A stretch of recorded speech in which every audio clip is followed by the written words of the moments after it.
Hey everyone, welcome back to Kids Club. I know it's a bit weird that last week we were in person and this week we're not, but that's all right, we're going to have stacks of fun anyway. We're going to learn from the Bible, and then there's a craft that you can all do at home, so that's going to be a lot of fun. I thought to start I might talk to you guys about the Bible, and I wondered if anyone could remember what we're doing this term.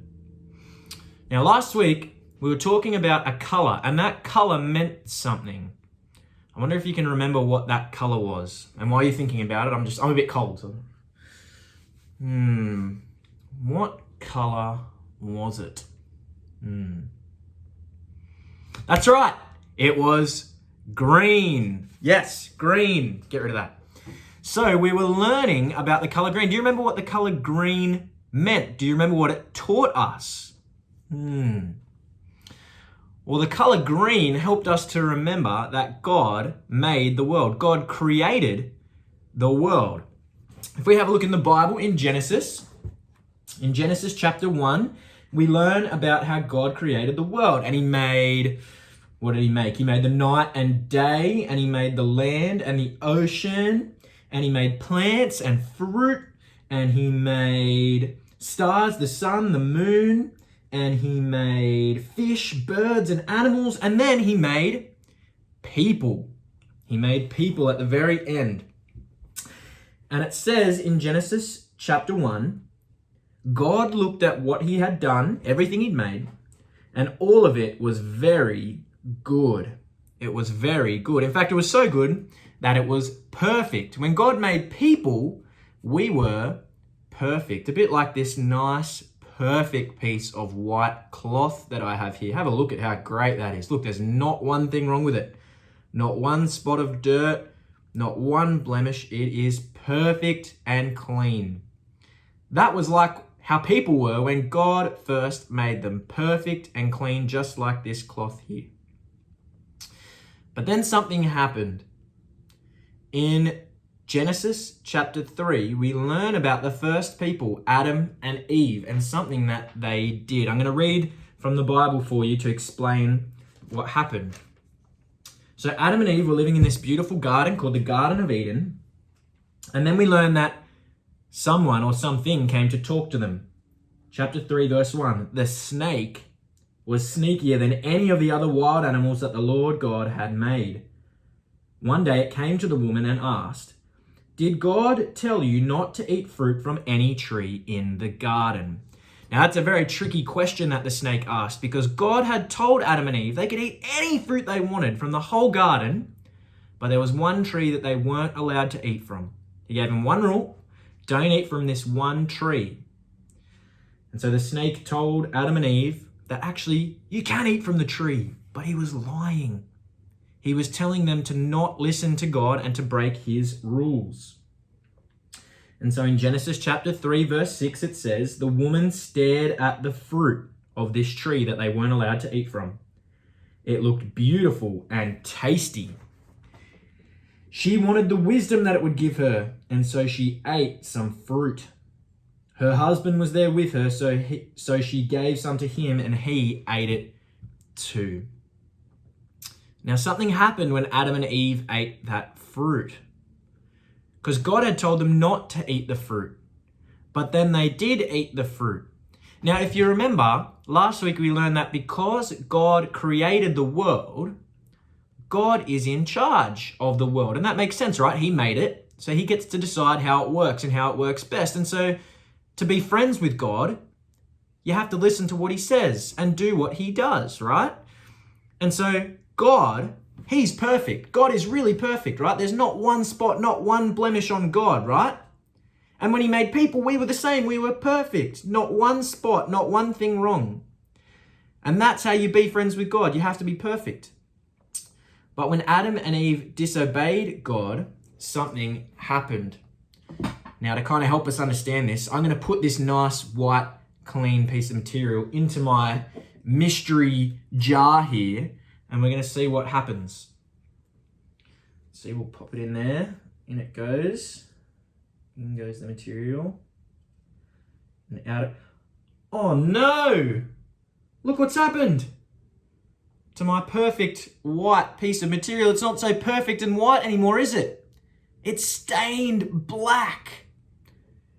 See, when Adam and Eve disobeyed God, when they broke his rule, they sinned. That's what sin is, breaking God's rules. And when they sinned, they weren't perfect anymore. Like this cloth, they were stained with sin. And that meant that they couldn't be friends with God anymore. But you know, it's not just Adam and Eve that disobey God and reject him. All people do that. We do that too. And so that means we are just like this cloth too. We're dirty, we're stained with sin, and that means we can't be friends with God because of our sin. Now, this is dirty. I wonder if I can just give this a clean. When I clean something, normally I just get my trusty cloth and give it a wipe but hang on. That's not working. The stain isn't coming off. I can't get rid of this stain by myself. It's just too stained. It's too ruined. And guys, that's a bit like us. We can't fix our sin by ourselves. Because we've rejected God, we can't be friends with him. We would have to be perfect to be friends with God, and we can't make ourselves perfect because we've rejected God. But I'll give you a little tip. There is a way. It's not something by we can do. It's by something that someone else can do.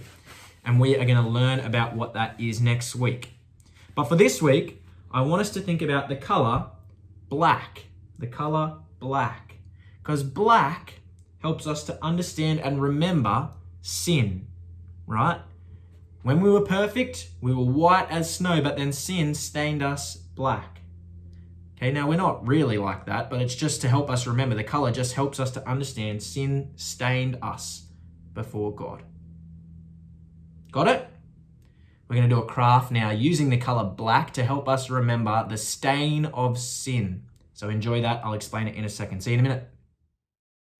All right, everyone, it's time for some craft. Now, hopefully, if you were at Kids Club last week, you will have a bag that looks a little bit like this. Just a plastic bag, and it had a bunch of black craft supplies in it. So if you look inside, you might find some stuff like there's a piece of cardboard, and there's some glittery foam, and there's some tissue paper and some crepe paper.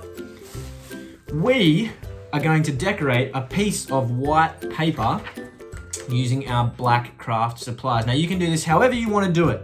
I'm going to show you how I do it, and basically all you'll need is to find yourself a piece of white paper, and you'll also need some glue to stick down your craft stuff, and you also might look for a black texter that you can color in some stuff with as well.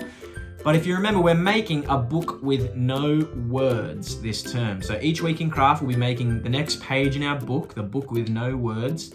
So you don't need to write on it. You just need to stick your materials on there however you want. You can cut these up, you can do a collage, or you can do whatever you like. So what I'm going to do is I'll show you my paper here. I am going to put a big black cross in the middle of my paper. Because when we sinned, when we rejected God, we put a big cross over his rule and we decided we were in charge. So I'm going to put that cross there, and then I'm going to decorate around the outside of that, and I'll show you what it looks like when mine is done, and then you can go and work on that. So I'll show you the finished product. Ready? Here we go. All right, guys, so I've been working on my craft for a few minutes. Probably not quite finished. You might want to do a bit more than this, but all I've done is I've put a big cross in the middle, and I actually went and I had some tape at home, some black tape, so I was able to make the cross out of that. And then I've stuck my pieces of cardboard around the edges there, and I've put my glitter foam around the edges there. I cut that up into some smaller triangles, and then I've got my crepe paper, and all I did with these was I took a bit of crepe paper. Where's my crepe paper? And I ripped it into like a little bit, so I'd rip off a bit like that, and then kind of twist it together, twist, twist, twist, and then I dipped it in my glue and I stuck it to my page, and then I used a black texter to fill out some of the other spaces. So that's what you're working on now. Decorate it as much as you want. You might want the whole thing to be fully covered, that's up to you, but be creative, make your page have lots of black things on it. I hope you enjoy it. And don't forget that at the end of the term, we are going to turn this all into a book. So you might want to do your best job with it, make it look really nice, so that when we put it into a book, you have a fully completed, really good book at the end of the term. Enjoy. We'll see you guys next week in person. Catch you then. See you guys.